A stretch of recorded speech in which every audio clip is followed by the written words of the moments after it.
Des nouvelles lois régissant le commerce ont été adoptées pour que ce secteur soit développé. Les produits qui entrent dans le pays peuvent également être certifiés. C'est ce qu'a indiqué le directeur du commerce extérieur, M. Terence Nzeimana.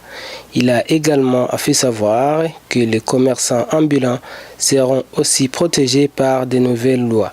C'était lors d'un atelier d'information et de formation des opérateurs économiques sur de nouvelles lois et règlements régissant le commerce organisé par le ministère du Commerce, de l'Industrie et du Tourisme ce mercredi 21 novembre 2018. Je vous prie de suivre.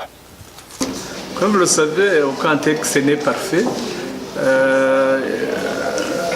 Le ministère du Commerce et de l'Industrie a voulu mettre à jour les textes qui régissent le commerce et les commerçants.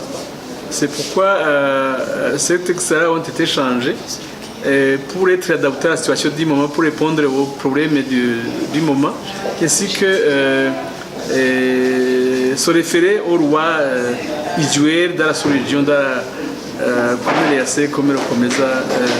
C'est pourquoi ces textes ont été revus dans certaines de ces dispositions. Est-ce que les commerçants ont été associés? Parce que lorsque le ministère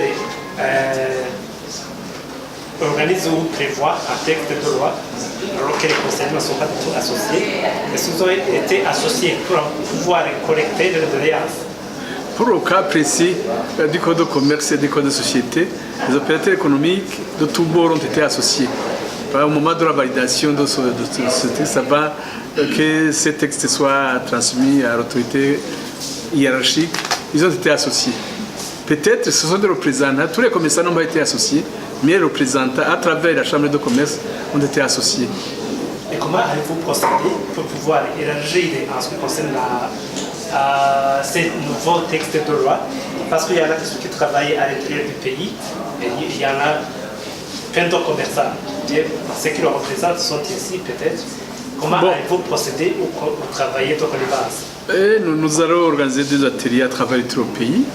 Le cas échéant, nous allons produire des documents à diffuser auprès de ces commerçants.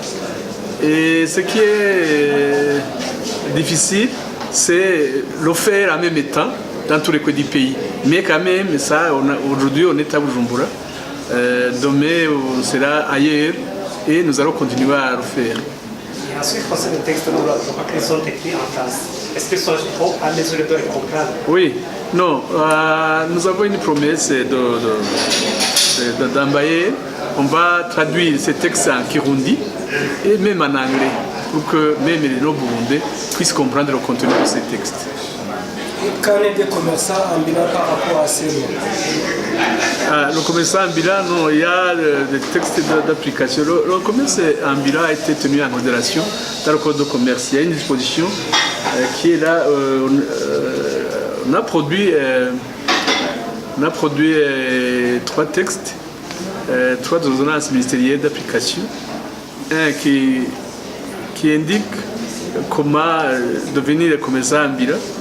Un autre qui définit ce que c'est le commerçant ambulant et un autre qui interdit certains produits aux commerçants ambulants. Alors, ces commerçants ambulants seront touchés, numéro d'une autre. On peut dire qu'ils seront bientôt protégés. Ils sont déjà protégés. Mais chaque fois, ils sont violés par la police. Moi, je ne crois pas. La police est là pour protéger, elle n'est pas là pour violer. Mais quelquefois, ça arrive.